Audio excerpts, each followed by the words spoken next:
Stell dir vor, du wachst morgens auf, dein Kopf dröhnt, du hustest ununterbrochen. Oh ja, das kennt wohl jeder. Genau. Und du weißt, okay, ich muss in Deutschland zum Arzt. Du versuchst anzurufen, aber das Telefon klingelt und niemand geht ran. Der absolute Klassiker im Winter. Absolut.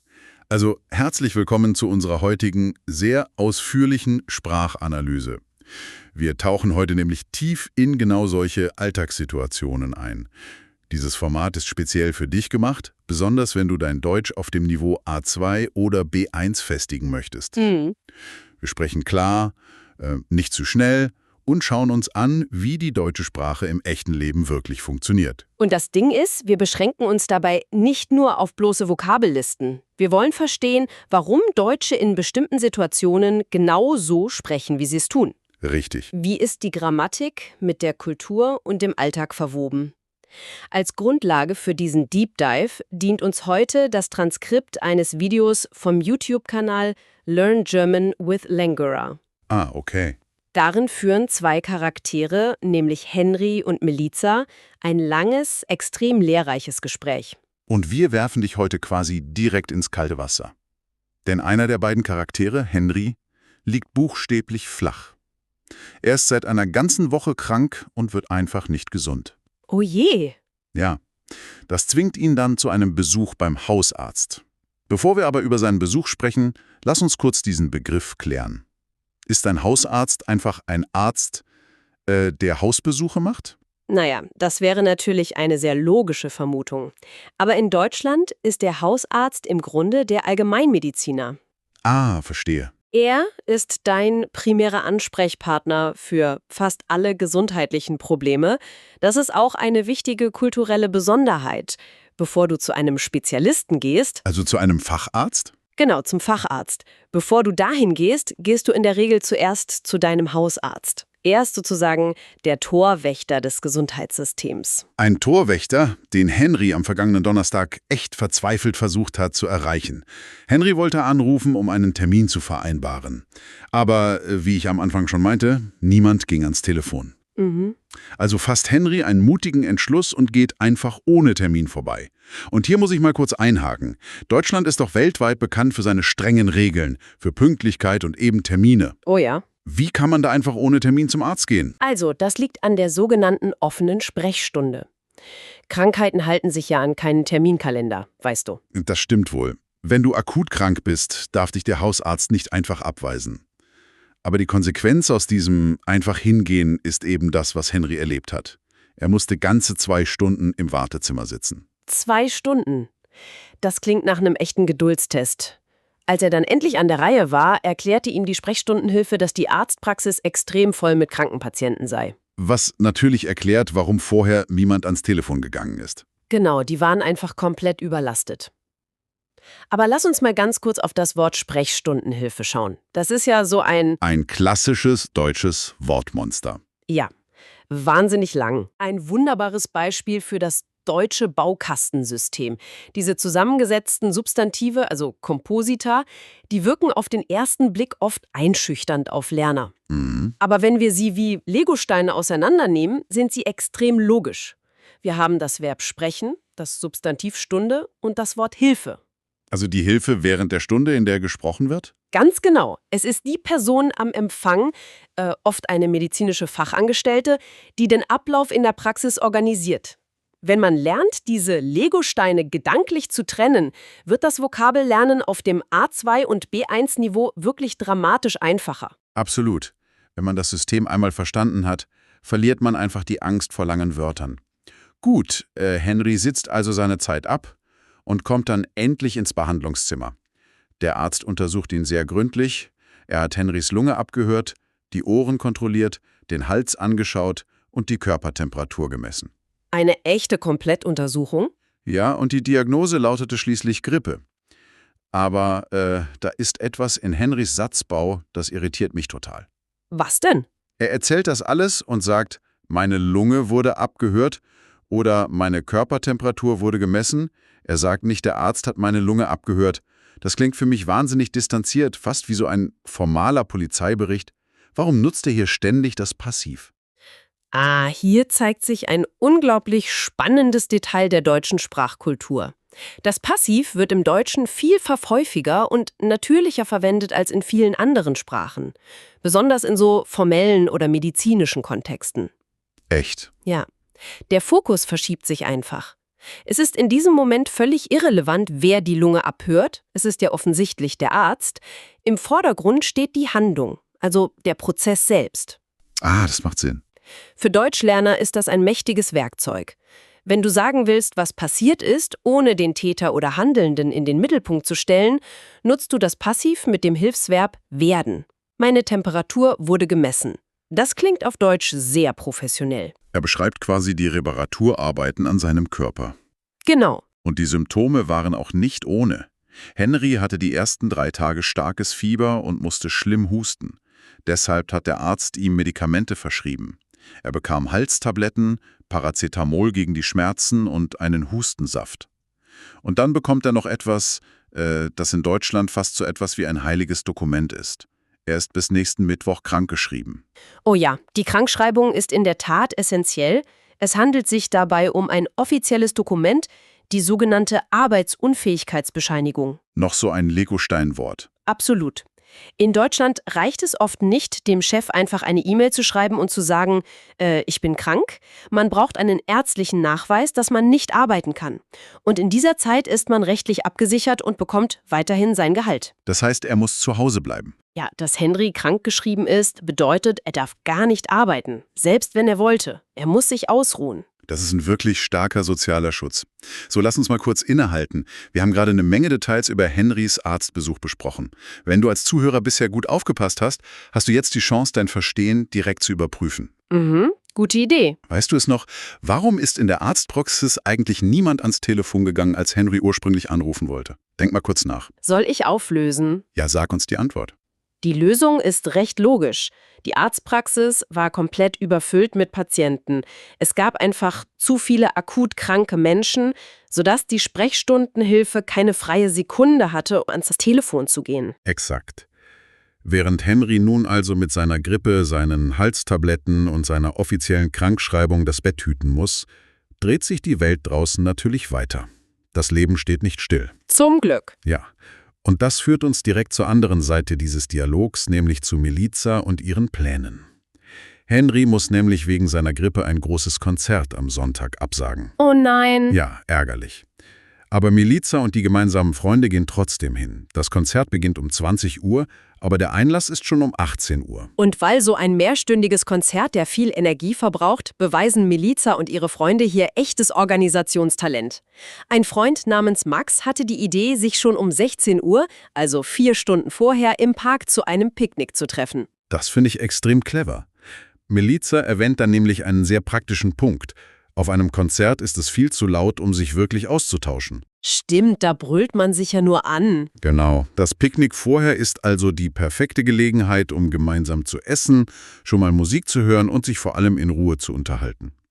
Aber das Konzert ist nicht das Einzige, was Milica am Wochenende vorhat. Sie hat einen echt straffen Zeitplan. Davor steht noch ein wichtiger Termin an, und zwar eine Wohnungsbesichtigung in der Altstadt. Richtig, sie möchte in die Lessingstraße ziehen, direkt ins historische Zentrum. Ein Grund dafür ist die Ästhetik. Die alten Gebäude dort werden gerade renoviert. Aber es gibt einen viel drängenderen, praktischen Grund für diesen Umzug. Ihr altes Auto ist kaputt. Oh. Ja, es hat endgültig den Geist aufgegeben und musste auf den Autofriedhof gebracht werden. Autofriedhof, Wahnsinn, da haben wir wieder so ein fantastisches, bildhaftes deutsches Kompositum. Das klingt so dramatisch, als gäbe es dort kleine Grabsteine für alte Autos. Es ist wirklich eine sehr poetische Umschreibung für den Schrottplatz. Aber es zeigt wieder toll, wie die deutsche Sprache funktioniert. Auto plus Friedhof. Anstatt ein neues, völlig abstraktes Wort für den Ort zu erfinden, an dem Maschinen verschrottet werden, kombiniert man einfach 2 sehr konkrete Bilder. Jeder weiß sofort, was gemeint ist. Die letzte Ruhestätte für Milizas Wagen. Da das Auto nun also auf dem Friedhof ruht, muss Milica umdenken. Ohne Auto in der Vorstadt zu leben, ist mühsam. Daher die neue Wohnung in der Altstadt. Sie hat eine U-Bahn-Haltestelle nur 50 Meter vor der Tür und der Bus fährt direkt um die Ecke. Sie meint, So spart sie viel Geld für Benzin und Reparaturen und tut gleichzeitig noch etwas für den Umweltschutz. Eine sehr pragmatische Entscheidung. Aber es ist interessant, wie unterschiedlich Henry und Melissa das Thema Fortbewegung angehen. Henry braucht nämlich weder Auto noch U-Bahn. Er erledigt alles mit dem Fahrrad. Okay, sportlich. Und das in einem erstaunlichen Ausmaß. 15 bis 20 Kilometer am Tag. Er radelt in die Stadt, er fährt am Wochenende zu seiner Mutter oder macht Ausflüge an den See. Moment mal, 20 Kilometer am Tag. Das klingt für mich eher nach Vorbereitung auf die Tour de France. Ist das in Deutschland wirklich ein normales Transportmittel oder ist Henry einfach ein verrückter Fitnessfanatiker? Naja, es ist tatsächlich in vielen deutschen Städten völlig normal. Das Fahrrad ist nicht nur ein Sportgerät, sondern ein absolut gleichberechtigtes Verkehrsmittel. Es gibt gut ausgebaute Radwege, Ampeln speziell für Fahrradfahrer und viele Menschen pendeln täglich 10 Kilometer oder mehr zur Arbeit. Wahnsinn. Der Bahn sitzt, anstatt in die Pedale zu treten. Aber Henry lässt das nicht auf sich sitzen. Er kontert mit einer sehr unkonventionellen Definition von Sport. Er sagt zu ihr, auf ein Konzert zu gehen ist auch Sport. Man steht ja nicht einfach regungslos da wie ein Baum. Man singt laut, man springt hoch und runter, man tanzt und schwitzt.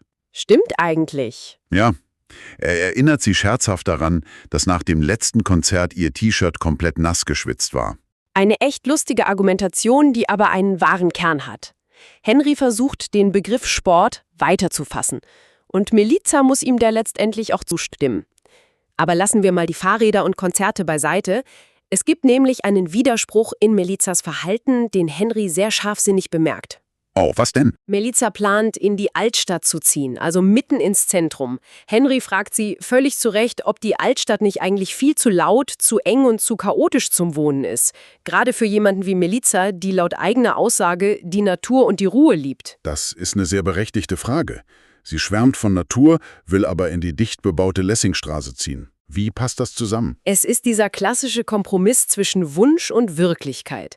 Melissa sucht nach einer praktischen Lösung für ihren autolosen Alltag. Die gute Verkehrsanbindung in der Stadtmitte diktiert hier ihre Entscheidung, nicht ihr Herz. Verstehe. Als Henry diesen Punkt anspricht, gibt sie das auch unumwunden zu. Eigentlich, in einer perfekten Welt, würde sie viel lieber in einem ruhigen Vorort leben, wo die Vögel singen und ein kleiner Wald in der Nähe ist. Und genau an dieser Schnittstelle zwischen der harten Realität und den innersten Wünschen machen wir kurz Halt. Zeit für unsere zweite Verständnisfrage. Hast du noch im Kopf, warum Melissa überhaupt diese U-Bahn-nahe Wohnung braucht? Also, warum fährt Melissa eigentlich nicht mehr mit ihrem Auto? Denk kurz nach. So, und die Antwort? Wenn du jetzt das Wort mit dem Friedhof im Kopf hast, liegst du genau richtig. Ihr Auto war extrem alt, ist komplett kaputt gegangen und musste auf den Autofriedhof gebracht werden. Exakt. Und dieser Verlust zwingt sie in die Innenstadt. Aber Melissas Eingeständnis, dass sie eigentlich lieber im Wald leben möchte, das öffnet in unserem Dialog eine sprachlich völlig neue Tür. Wir lassen jetzt die harten, konkreten Fakten wie Busverbindungen, Hustensaft und kaputte Autos mal hinter uns und betreten eine linguistische Parallelwelt. Oh, jetzt wird es philosophisch. Ja, wir sprechen über große Träume. Und im Deutschen brauchen wir dafür eine ganz bestimmte grammatikalische Form, nämlich den Konjunktiv 2. Genau. Hier wird die Analyse für das B1-Niveau richtig spannend.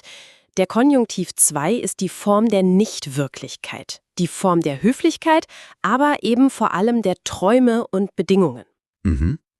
Sätze wie wenn ich Geld hätte, würde ich. Wir verändern Verben wie haben zu hätte und sein zu wäre. Oder wir nutzen das Hilfsverb würde in Kombination mit dem Infinitiv. Weißt du, ich nenne den Konjunktiv 2 gerne ein Virtual Reality Headset für die Grammatik. Das ist ein toller Vergleich. In dem Moment, wo du das Wort würde in den Satz einbaust, setzt du die VR-Brille auf. Du stehst nicht mehr mit Grippe im Schlafzimmer. Plötzlich bist du Millionär. Plötzlich stehst du in London. Es ist die Sprache der unbegrenzten Möglichkeiten. Und Henry setzt dieses VR-Headset sofort auf. Er sagt, wenn er viel Geld hätte, würde er ein riesiges Haus mitten im Wald bauen. Er stellt sich einen großen Pool vor und einen endlosen Garten voller wilder Tiere. Und er belässt es nicht bei einem Haus. Henrys Fantasie kennt wirklich keine Grenzen. Er sagt, wenn er Millionär wäre, würde er einmal um die ganze Welt reisen. Wow. Von der brennend heißen Victoria-Wüste in Australien bis ins ewige Eis der Antarktis. Eine Weltreise der Extreme.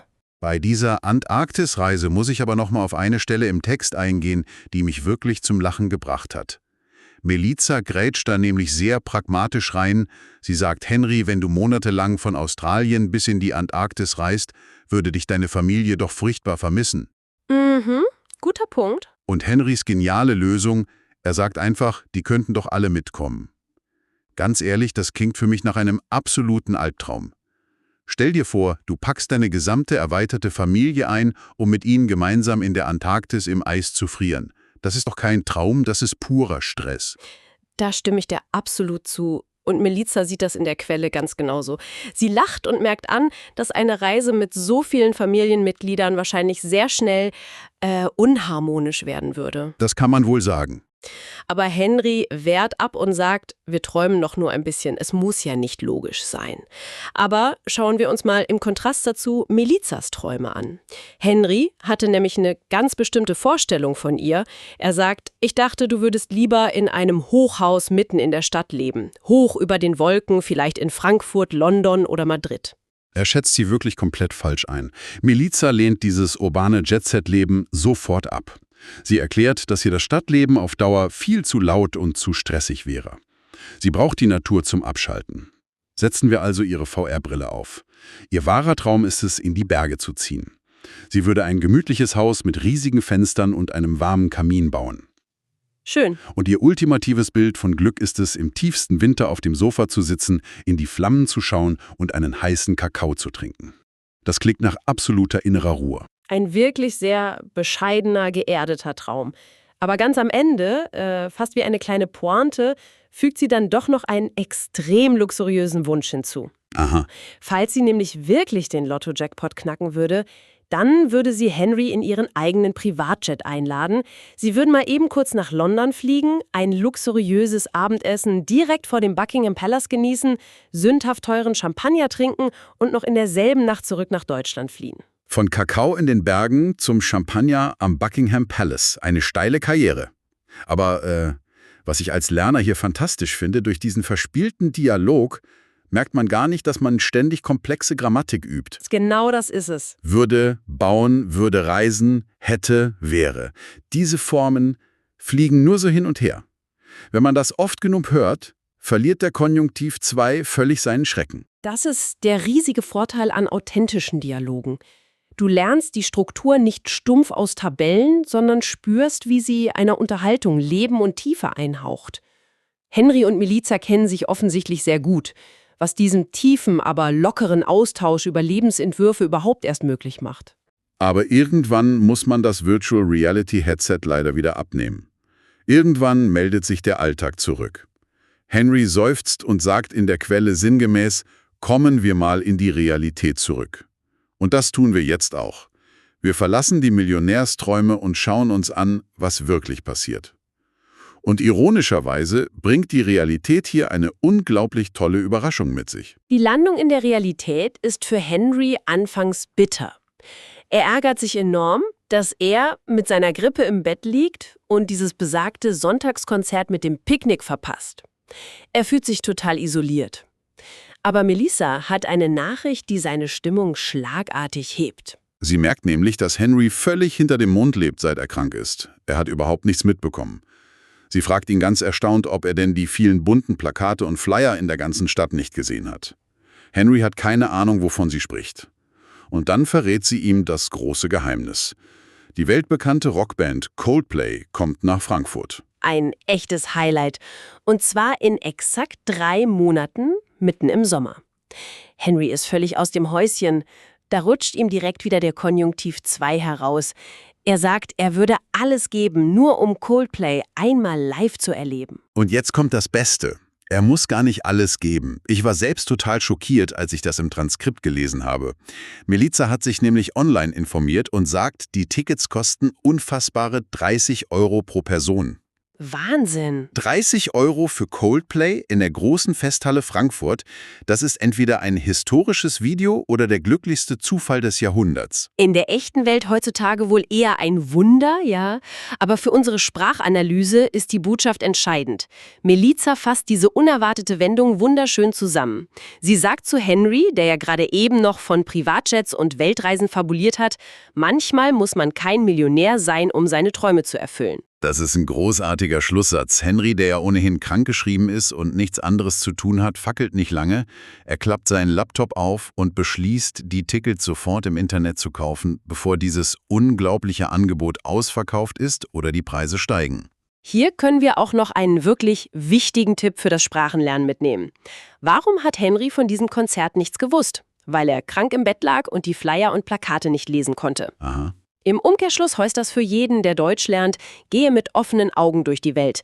Lies die Plakate an der Bushaltestelle, die Aushänge im Supermarkt, die Flyer im Café.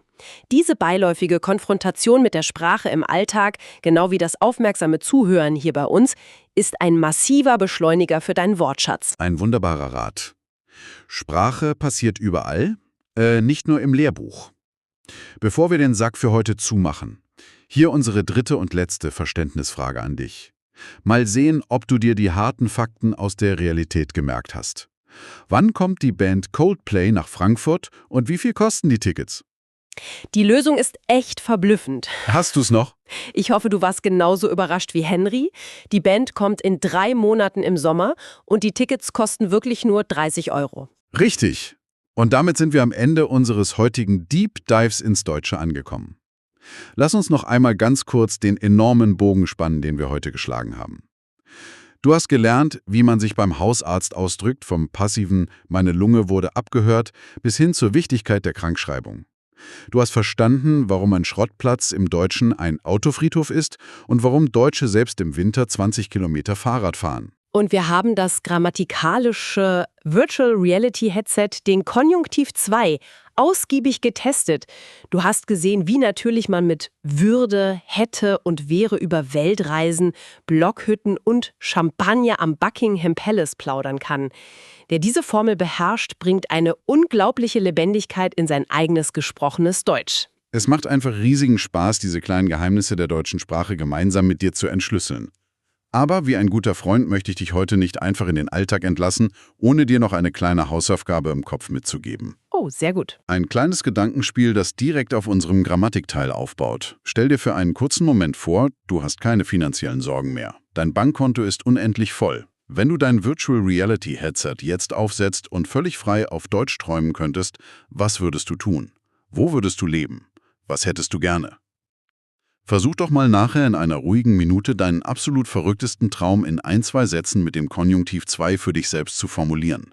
Bau dir deine Traumwelt auf Deutsch. Wir bedanken uns fürs aufmerksame Zuhören und sagen bis zur nächsten Sprachanalyse.